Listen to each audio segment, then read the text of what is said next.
Friends, सबसे पहली tip है मेरी पपीते को लेकर। हमने कच्चा पपीता लिया है जो बिल्कुल ताज़ा है और इसे हमने धो लिया है और इसे हम अब काट रहे हैं। तो फ्रेंड्स, जो कच्चा पपीता होता है इसमें बहुत ही ताकत होती है और पेट साफ रखने की शक्ति होती है और ये हमारे शरीर में खून बनाने का काम करता है और इसमें फाइबर, विटामिन्स और बहुत ही मिनरल्स होते हैं। तो इसका सेवन ज़रूर से करना चाहिए और इसकी सब्ज़ी बनानी चाहिए। ये आँखों और बालों के लिए, हड्डियों के लिए, यहाँ तक कि पूरी बॉडी के लिए ही बहुत ही अच्छी चीज़ मानी जाती है। इसका सेवन हमें ज़रूर से करना चाहिए। कुछ लोग क्या होता है कि वो पपीता को खाना पसंद नहीं करते हैं क्योंकि इसका जो स्वाद होता है वो थोड़ा कभी कभी कड़वा लग जाता है, लेकिन ये पपीता कड़वा नहीं होता है। जो इसका पीछे वाला हरा पार्ट होता है वही कड़वा होता है। वो बिल्कुल हमें छील देना चाहिए और ये बीजों वाला पार्ट में हमें इस तरह से रिकस कर हटा देना है और इस तरह से हमें इसको काट देना है। लेकिन इसको इस चाकू से बिल्कुल हम नहीं छील पाते हैं और हमें आलू छीलने वाले चाकू से ही हमें इसे छीलना है। तो इस तरीके से हमें पील करना है। तो आप देख सकते हैं जो इसमें बीच बीच में हरी हरी धारी रह जाती हैं, इन्हें भी हमें दोबारा से छील लेना है, नहीं तो हमारी सब्ज़ी कड़वी लग सकती है। इस पपीते की जब हमारा पेट खराब हो जाता है तो हम इसकी खीर भी बनाकर खा सकते हैं और इसके चंदे बनाकर धूप में सुखा करके हमें सिरके में डालकर रखना चाहिए। ट्रिक आती है फ्रेंड्स दवाइयों को लेकर। तो जो हमारी दवाई रखी रहती है उन पर जो एक्सपायरी डेट होती है तो आई साइट वीक हो जाने के कारण वो हमें दिखलाई नहीं पड़ती है। तो आप मोबाइल का सहारा इस तरह से ले सकते हैं। तो सबसे पहले तो इनका फ़ोटो खींचें और फिर मोबाइल में उसे जूम करके देख लें। तो इससे आप दवाई की होने वाली एक्सपायरी डेट को देख पाएंगे। तो इस तरह से आप इसका फ़ायदा उठा सकते हैं, नहीं तो फिर हमें एक्सपायर दवाई ही लेनी पड़ जाती है और हमें पता भी नहीं चल पाता है। तो इस तरह से आप देख सकते हैं। तो कितनी यूज़फुल सी ट्रिक है, आप इसे ज़रूर से फॉलो करिएगा। यूज़फुल सी ट्रिक है। अब अगली ट्रिक आती है कॉलर को लेकर। तो फ्रेंड्स, कभी कभी शर्ट थोड़ी ही देर के लिए पहन कर रख दी जाती है और फिर दूसरी शर्ट पहन ली जाती है, लेकिन उसके कॉलर पर गंदगी आ जाती है।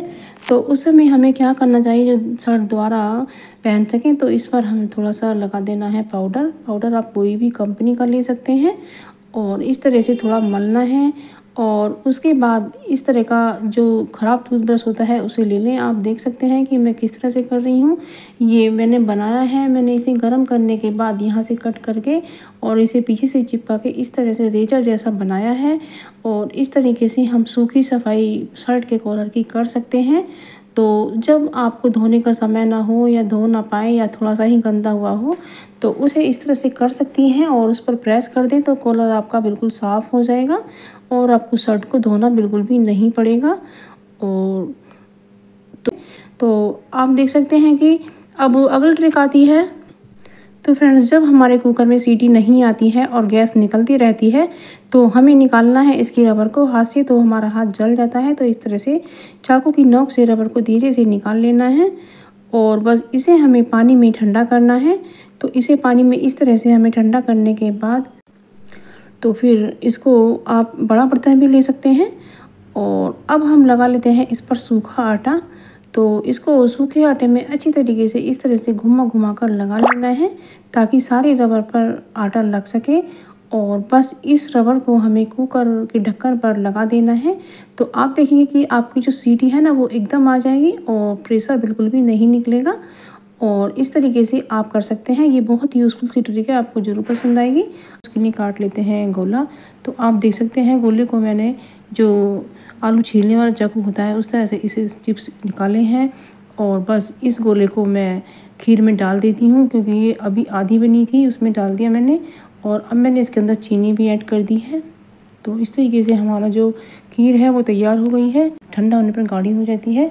और अब हम बना लेते हैं अरबी। तो हमने कढ़ाई में ऑयल डाला है और अजवाइन ऐड किया है। हमें अरबी जो भुननी होती है वो अजवाइन में ही भुननी होती है और इसमें हमने हरी मिर्ची डाली है चॉप की हुई। आप चाहें तो इसमें कश्मीरी लाल मिर्ची भी डाल सकते हैं। हमने रेगुलर मिर्ची और धनिया पाउडर ऐड किया है और हम अरबी को इस तरीके से भून लेते हैं। तो इस तरीके से जब आप अरबी उबालें तो उसमें एक सीटी कम ही लगाएं।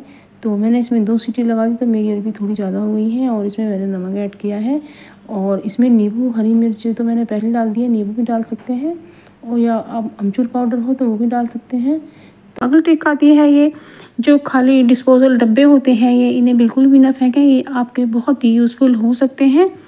तो आप देख सकते हैं कि इनमें माइक्रोवेव में भी रखा जा सकता है और इसमें आप अपना खाना तक गर्म कर सकते हैं, इसलिए इन्हें धोकर साफ़ सुथरा करके रखिएगा तो मैंने इसमें अपना जीरा रखा है। इसमें पैकेट में थोड़ा सा जीरा बचा था और मैंने बड़े डब्बे में किया था, तो डब्बे में निकल कर बिखर गया था।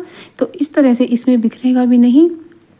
तो आप देख सकते हैं कि मेरा जीरा इसमें रख दिया गया है और छोटा सामान इन डिब्बियों में आ सकता है।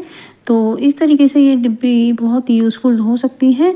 तो आप इस तरह से अपनी डिस्पोजल डब्बियों को फेंकेगा नहीं फ्रेंड्स, इन्हें धोकर रखिएगा, ये आपको काम आ सकती हैं। तो ये बहुत ही यूज़फुल सी ट्रिक है, ये आपको ज़रूर से पसंद आएगी। तो इस तरह से आप इनका यूज़ कर सकते हैं। आप मेरे चैनल पर नए हैं तो मेरे चैनल को सब्सक्राइब कीजिएगा और मेरी वीडियो पसंद आने पर उसे लाइक शेयर कमेंट शुरू से कीजिएगा। जो हमारे पर्स होते हैं या ज्वेलरी पर्स होते हैं, तो उसमें क्या होता है कि उसकी जो चैन है वो ख़राब हो जाती है और हम सोचते हैं इन्हें उठा के फेंक दें, लेकिन ये इतने सुंदर होते हैं कि हमें फेंकने का भी मन नहीं करता है। तो हम ले एक मोमबत्ती और मोमबत्ती इसकी चैन पर रगड़ने के बाद हमारी जो चैन है बैग की वो बिल्कुल ठीक हो जाएगी। तो जैसा कि आप वीडियो में देख पा रहे हैं कि चैन कितनी अच्छी से लग गई है। और इसी तरह से इस बैग की भी मेरी चैन ख़राब है, तो इस पर भी मैं मोमबत्ती लगा देती हूँ, इससे मोम लग जाता है और ये अच्छे से चैन बंद हो जाती है। तो इस तरह से हमारे जो पर्स हैं वो ठीक हो जाते हैं और हम पैसों की बचत कर पाते हैं। तो कितना अच्छा यूज़ है फ्रेंड।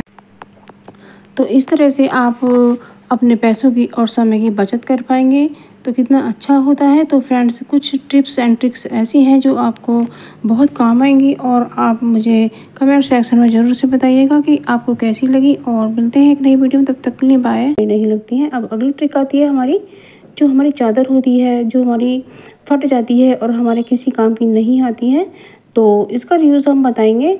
तो ये चादर हमारी फट चुकी है, लेकिन अभी भी इसका हम बहुत अच्छा प्रयोग करने वाले हैं। तो आप मेरा वीडियो देखते जाइएगा और आप मेरी वीडियो दुनिया के किस कोने से देख रहे हैं, तो ये भी मुझे कमेंट सेक्शन में ज़रूर बताइएगा। मैंने चादर को फोल्ड कर लिया है। तो फोल्ड करने के बाद जो एक तरफ का जो हिस्सा है वो बिल्कुल ठीक ठाक है, तो मैं उसको कट कर लेती हूँ, जैसा कि आप वीडियो में देख सकते हैं। तो मैंने डबल बेड की चादर को आधा आधा काट लिया है। तो जो आधा हिस्सा बिल्कुल ठीक ठाक है, मैं उसको दीवान की चादर बना लूँगी। और दीवान पर कितना अच्छी तरीके से बिछ गई है, आप देख सकते हैं। ये बिल्कुल भी पुरानी या फटी हुई नहीं लग रही है। तो एक आइडिया कितना अच्छा है। इस तरह से हम अपने डबल बेड की चादर में से सही पार्ट निकाल कर